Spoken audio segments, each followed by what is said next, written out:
જય શ્રી કૃષ્ણ મિત્રો, good morning. કેમ છો બધા? મજામાં તો છો? તમને એક સરપ્રાઈઝ બતાવું. આઈ એમ બેક ગાઈસ. હું 4-5 દિવસથી મામાન ઘર ગયો હતો તો આપણે પાછા આવી ગયા છે. જેનું હોય નહીં ત્યારે ગમે નહીં. પછી મેં તો એને 2-3 પૂછી આપી દીધી. અહીંયા તો બા બેગ પેક કરે છે કારણ કે અમારા બા જઈ રહ્યા છે બાબા કેદારનાથ. અહીંયા સામાન પેક થઈ રહ્યો છે ને બાના ચહેરા પર કાંઈક અલગ જ ચમક છે. પછી મેં ને જેનુએ બાને હક કરી લીધું અને બાને કીધું બા તમારું ધ્યાન રાખજો. મહાદેવનું તેડું આવે ત્યારે જ જઈ શકાય કેદારનાથ. અને મારા બાનું તો વર્ષોથી સપનું હતું કેદારનાથ જવાનું. એ આજે પૂરું થશે. અને આયા બા રોટલા કરે છે અને બાને દોઢ કલાકમાં જવાનું છે. આમ ખુશી થાય છે કે બા કેદારનાથ જાય છે, પણ આમ દુઃખ થાય છે કે બા વગરનો એટલા દિવસ ગમશે નહીં. આજે કેટલાય ટાઈમ પછી બાએ નક્કી કર્યું કે ચૂલે રસોઈ કરવી છે આજે. બા આયા રોટલા કરે છે અને હું ને આરુબી આયા બેઠી છું. મને આવું બધું જોવું બહુ ગમે. બાની સ્માઇલ ઉપરથી તો લાગે જ છે કે કેદારનાથના પહાડો, મહાદેવની આરતી એ મનમાં ગુંજે છે.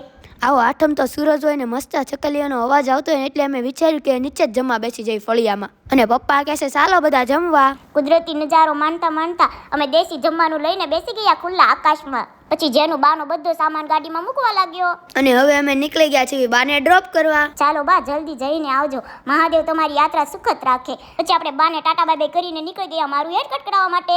અને બાનું ન્યૂ લુક તમને આવતા બ્લોગમાં જોવા મળશે. તો આજનો બ્લોગ અહીંયા પૂરો કરીએ.